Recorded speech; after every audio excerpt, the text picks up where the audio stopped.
अस्सलाम वालेकुम व्यूवर्स। वज़ीर की जान पे बनी हुई थी कि बात ही नहीं सुन रहा था।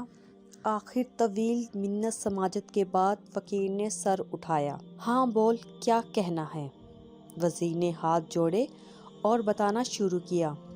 1 महीना पहले हमारे बादशाह सलामत ने अचानक दरबार में एक सवाल उछाला कि कामयाब किरदार के लिए तरबियत ज़्यादा कारआमद है या माहौल। मेरे एक हम मनसब वज़ीर ने झट कहा कि आलिजा तरबियत, जबकि मैंने उजरत में कहा जनाब माहौल तरबियत पर फोकियत रखता है। बादशाह सलामत ने हमारी तरफ रौनक से देखा और फरमाया, तुम दोनों को अपना अपना जवाब अमली तौर पर साबित करना होगा। जो साबित ना कर सका उसका सर कलम कर दिया जाएगा और उसके लिए हमें 1 माह की मोहलत दे दी।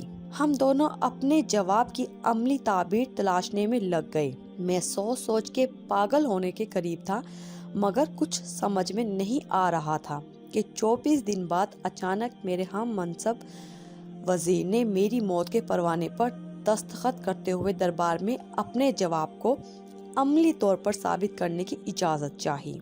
इजाज़त मिलने पर उसने दरबार में खड़े होकर ताली बजाई। ताली बजते ही एक ऐसा मंजर सामने आया कि बादशाह समेत तमाम अहले दरबार की सांसें सीना में अटक गई।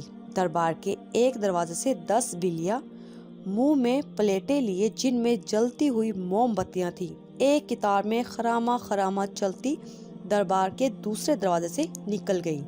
ना प्लेटें गिरी और ना मोमबत्तियां बुझी। दरबार तारीफ और तौसीफ के नारों से गूंज उठा। मेरे हम मनसब ने बादशाह की तरफ देखा और बोला, हजूर, ये सब तरबियत ही है कि जिसने जानवर तक को इस दर्जा नज़्म व ज़ब्त का आदी बना दिया। बादशाह ने मेरी जानिब देखा। मुझे अपनी मौत सामने नजर आ रही थी। मैं दरबार से निकल आया। तभी एक शख्स ने आपका नाम लिया कि मेरे मसले का हल आपके पास ही हो सकता है। मैं 2 दिन की मुसाफत के बाद यहाँ पहुँचा हूँ। दी गई मुद्दत में से 4 दिन बाकी हैं। अब मेरा फैसला आपके हाथ में है। फकीर ने सर झुकाया और आहिस्ता से बोला, वापिस जाओ और बादशाह से कहो कि 30वें दिन तुम भरे दरबार में माहौल की अफादियत साबित करोगे। मगर मैं तो ये कभी ना कर सकूंगा, वज़ीर ने लाचारगी से कहा।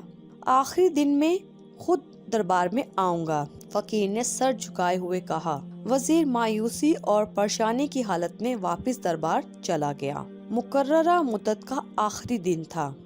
दरबार खचाखच भरा हुआ था।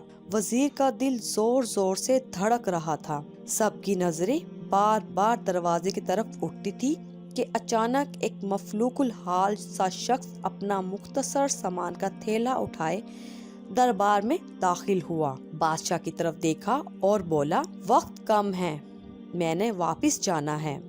उस वज़ीर से कहो तरबियत की अफादियत का सबूत दोबारा पेश करे। थोड़ी देर बाद ही दूसरे वज़ीर ने ताली बजाई और दोबारा वही मंजर पलटा। दरबार के दरवाजा से 10 बिल्लियां उसी कैफियत में चलती हुई सामने वाले दरवाजे की तरफ बढ़ने लगी।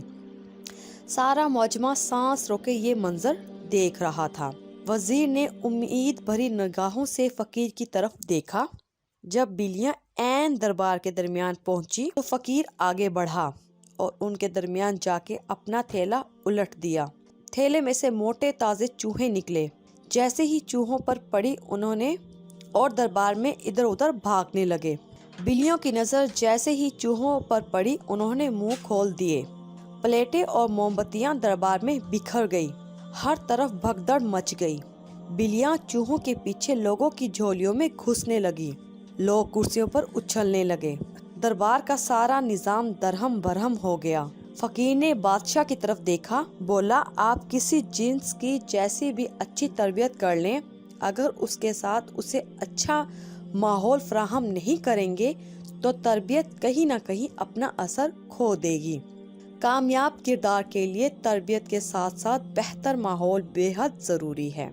उससे पहले कि बादशाह उसे रोकता, फकीर दरबार के दरवाजे से निकल गया था। हमारे यहाँ सारी जिम्मेदारी उस्ताद की तरबियत पर डाल दी जाती है। گھروں کا کیا ماحول ہے، اس طرف کوئی توجہ نہیں دی جاتی۔ ہماری ویڈیو کو ضرور لائک کیجیے اور اپنے دوستوں سے یہ ویڈیو ضرور شیئر کیجیے اور ہمارے چینل کو سبسکرائب کرنا مت بھولیے۔ شکریہ۔